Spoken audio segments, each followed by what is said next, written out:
Hello, friends. This is Dave Hurwitz, executive editor at ClassicsToday.com, here with a really nifty release for all you piano etude people. I'm a piano etude person. I love etudes. I think they're so cool. And this is quite a collection by French composer Louise Farrenc, 1804 to 1875. She's become something of a hot commodity in the world of 19th century neglected female composers. She was very gifted. She wrote a bunch of symphonies, she wrote lovely chamber music, and now we have this first album, 2 discs, in her complete piano works, and it's all of her etudes, played quite fabulously by Maria Stratigou. There it is. You can take a look. This first disc, 2 discs, is 70 minutes long, consists of 30 etudes in all of the major and minor keys. All of them. Even the ones that don't exist, because there are only 24 major and minor keys, but we have 30 etudes. So you have G semi-sharp major minor and A triple flat. No, I'm just kidding. She just threw in a few extra ones. But it's really a wonderful collection, surprisingly interesting. We all know that like the big etude guy was Chopin, was sort of like Liszt for the transcendental ones. But lots of composers wrote etudes, and they're very beautiful. The key, the interesting thing for me in etude writing is how do you write a slow one? Because most etudes are about, the virtuosity part, it has to do with speed. I mean, if you're doing hand crossings or leaps or strange reaches or things like that, the faster you make it, the harder it is. So the more etude-y it sounds. And most of these, and they run in length from just, about a minute and a bit to about 4 minutes. Most of these things are, in fact, rather zippy.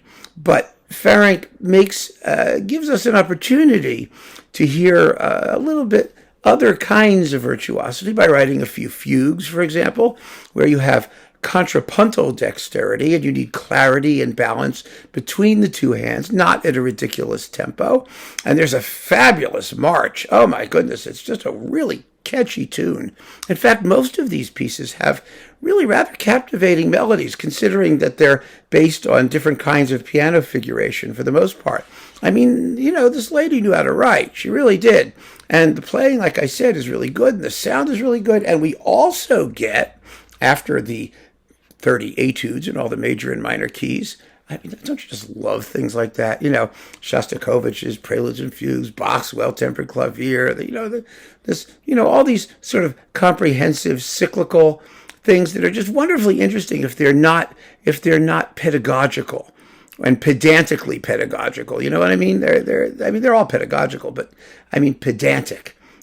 Dull, stiff, and there's no stiffness here. They're really captivating. I played them in the car initially before sitting down for a closer listen, and oh, what a wonderful trip I had back to New York listening to these pieces. Now, disc 2 has 12 etudes brillantes, opus 41 from 1853. The big set, the 30 etudes, were from 1833 to 38. But these are, typical romantic virtuoso pieces. And again, just enormous fun to listen to and consistently flashy. I mean, there's not much attempt to try and throw in some variety at slower tempi, but they're wonderfully listenable. And then we have 20 etudes of middle difficulty. That's the next opus number from 1854. And finally, 25 easy etudes, opus 50, from 1859 through 63.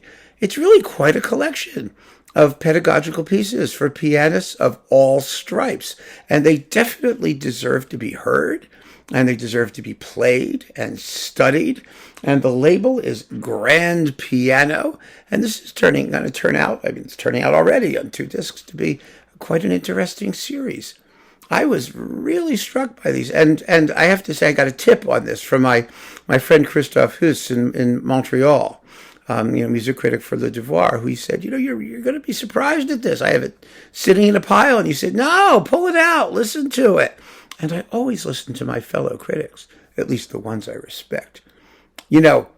Just as a little tool of the trade, people think that critics are like these isolated little hermit people, but, and that we just kind of find things and we know all that there is to know, but it's impossible today. Of course, I know all there is to know, but it's still impossible these days with what's coming out and how things are going. You just can't do it.